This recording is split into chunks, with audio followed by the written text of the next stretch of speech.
Hello friends, இன்னைக்கு நம்ம வீட்டில் சண்டே சமையல் தான். சும்மா அப்படியே ரஃபாக பார்க்க போகிறோம், வாங்க பார்க்கலாம். இப்போ வந்து முட்டை வந்து ஒரு பக்கம் வெந்துட்டு இருக்குது. அதுக்கப்புறம் ஒயிட் ரைஸுக்குமே சாதம் கழுவி வச்சிட்டேன், சாதம் வேகுது. இன்னைக்கு வந்து நம்ம வீட்டில் சண்டே ஸ்பெஷல் வந்து எறா பிரியாணி தாங்க. இதில் எல்லாம் மசாலாலாம் போட்டு வச்சுட்டேன், ஃப்ரீசரில் கொஞ்ச நேரம் வச்சிட்டேன். அதுக்கப்புறம் வெள்ளைக்கிழங்கா மீன் வாங்கி வந்து இதையுமே க்ளீன் பண்ணி மிளகாத்தூள் உப்பு எல்லாமே போட்டு வச்சாச்சு. பிரியாணிக்கு ஆனியனும் கட் பண்ணி வச்சுட்டேன், ஒரு பச்சை மிளகா, தக்காளி இனிமேல் கட் பண்ணணும். இது வந்து பிரியாணி அரிசி வந்து ஊற வச்சிருக்கேன். நம்ம வீடியோவில் நிறையாவே வந்து எறா பிரியாணி வந்து வீடியோ போட்டிருக்குங்க. அதனால சரி சும்மா ஒரு ரஃபா அப்படியே பார்த்துக்கலாம். எண்ணெய் ஊற்றி எண்ணெய் நல்லாவே காஞ்சிடுது. இதுக்கு தேவையான ஸ்பைசஸ் எல்லாம் சேர்த்துக்கிறேன். இது எல்லாம் பொரிஞ்சதும் ஒரு பச்சை மிளகா கட் பண்ணி வச்சிருந்தேன், அதையும் சேர்த்துக்கலாம். கட் பண்ண வெங்காயம் சேர்த்துக்கிறேன்.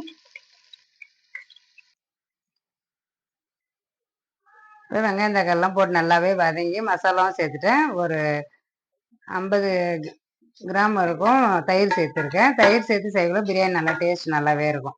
தயிர் நல்லா போட்டு கொஞ்ச நேரம் உடனே நல்லா மிக்ஸ் பண்ணி விட்டுடணும், இல்லைன்னா ஒரு மாதிரி திரியாக ஆகிடும்.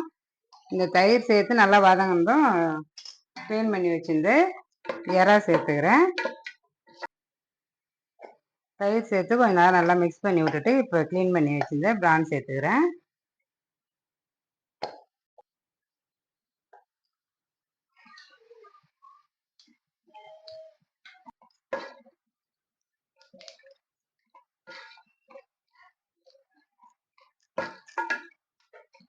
இறா சேர்த்துட்டு கொஞ்ச நேரம் சிம்லேயே வச்சுட்டுங்க. அதுலேயே அந்த கிரேவிலாம் கொஞ்சம் இறாவிலே ஊற்றினா நல்லாயிருக்கும். அதுக்குள்ள நம்ம வந்து மீன் வறுத்து எடுத்துக்கலாம்.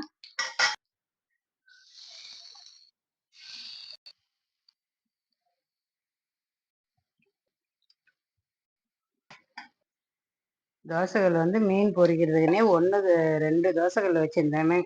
ரெண்டுமே வந்து வீணாக போயிடுது. இப்போ வந்து இந்த தோசைகள் வந்து தோசை ஊற்றுறது இது சரி, இதில் தான் வறுக்கிறேன் அன்னைக்கு. தனியாகவே இரும்புல ஒன்று, இரும்பு கல் தண்டவாளம் ரெண்டுமே வச்சுருந்தேன். 2 தோசைகளுமே வீணாக போயிடுச்சு. இப்போ வந்து தோசைகள் இரும்பு தோசைகள் ஒன்று வாங்கணும் மீன் வறுக்கிறதுன்னு தனியாக. எப்பயுமே வந்து அதுலேயே கருவேப்பிலை பூண்டு நசுக்கி போட்டு ஊற வைப்பேன். இன்னைக்கு கொஞ்சம் வந்து டைம் இல்லாதனால இப்போ தான் வந்து உரிச்சு நசுக்கி மேலே போட்டுருவேன். இந்த மாதிரி போட்டு பூண்டு கருவேப்பிலை போட்டு வறுக்குள்ள மீன் டேஸ்ட் நல்லாயிருக்கும், வறுத்த மீன் சாப்பிடக்குள்ள.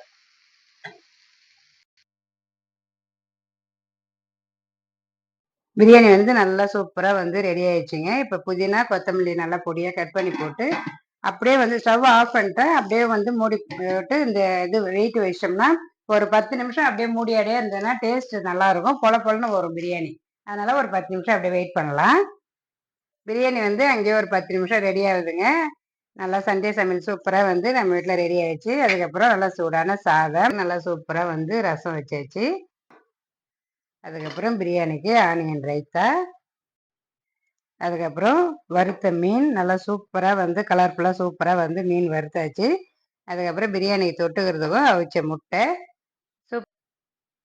சூப்பராக வந்து நம்ம வீட்டில் சிம்பிளாகவே இருந்தாலும் சண்டே சமையல் நல்லா தடபுல்லாக ரெடி ஆயிடுச்சு. சூப்பராக இந்த வீடியோ உங்களுக்கு பிடிச்சிருக்குன்னு நினைக்கிறேன். பிடிச்சிருந்தா லைக் பண்ணுங்கள், ஷேர் பண்ணுங்கள், கமெண்ட் பண்ணுங்கள், மறக்காமல் சப்ஸ்கிரைப் பண்ணுங்கள். பாய்.